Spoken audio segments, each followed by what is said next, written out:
Hey everybody, on the floor of Denver Comic Con still. I don't know why I keep announcing that, like it's going to change between interviews, but so I have JR Mounts who does Fried Pickle Noir, which his banner amazingly says Sin City meets VeggieTales. How are you, JR? I'm doing well, my friend. Thank you.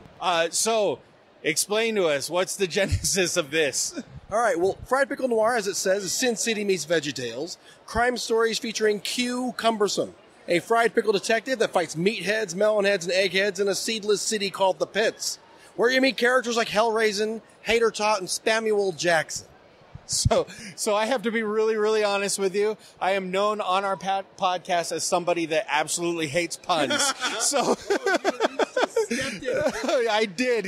You listed names, and in my brain, I'm like, oh God damn it.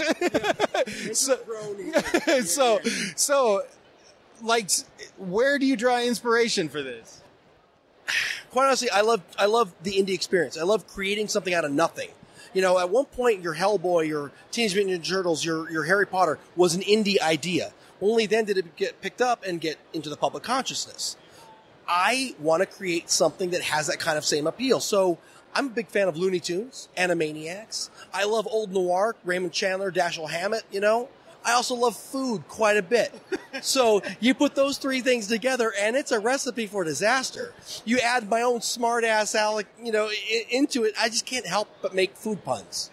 So obviously you've anthropomorphized like a pickle, right? I'm seeing here, you got like a shark.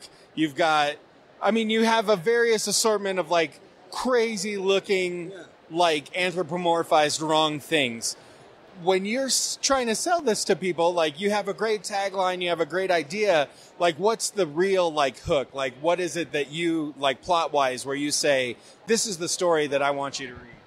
Because I do so many different projects, all right, like, the sharks are the Finleys. The Scary Tales with an eye, it's little kids and monsters, like Calvin Hobbes' Nightmare Before Christmas. It really comes down to what kind of a smartass are they? You know?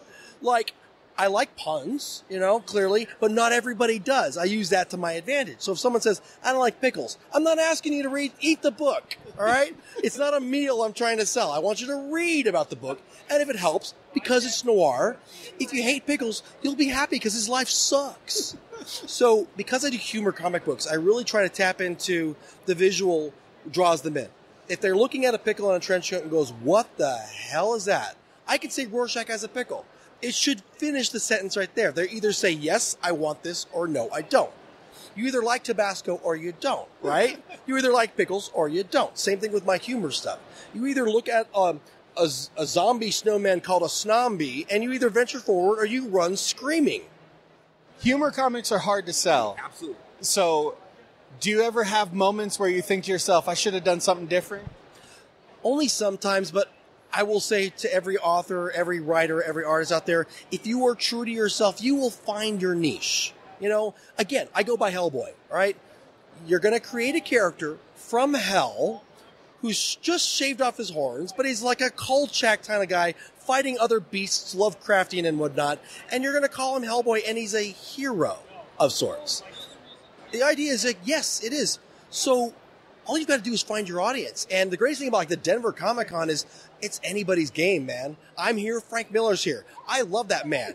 If he knew how much I loved him and draw from inspiration from him, he might sue me for, like, hey, that pickle looks awfully familiar, But you're not going to pay for the platinum package to find out. Well, let's just say the wife says, sell your books first and then we'll talk. Well, I don't want to take too much of your time because I know this is all about the hustle, but how can people find your book? If you just Google my name or Fried Pickle Noir or go to scarytalesnoir.com, that's scary with an I, all right, you can find all manner of crap on my stuff. It's as bad as it sounds, but better than it looks, okay? That's awesome. Well, thank you so much for your time. I really appreciate it. I appreciate that, man.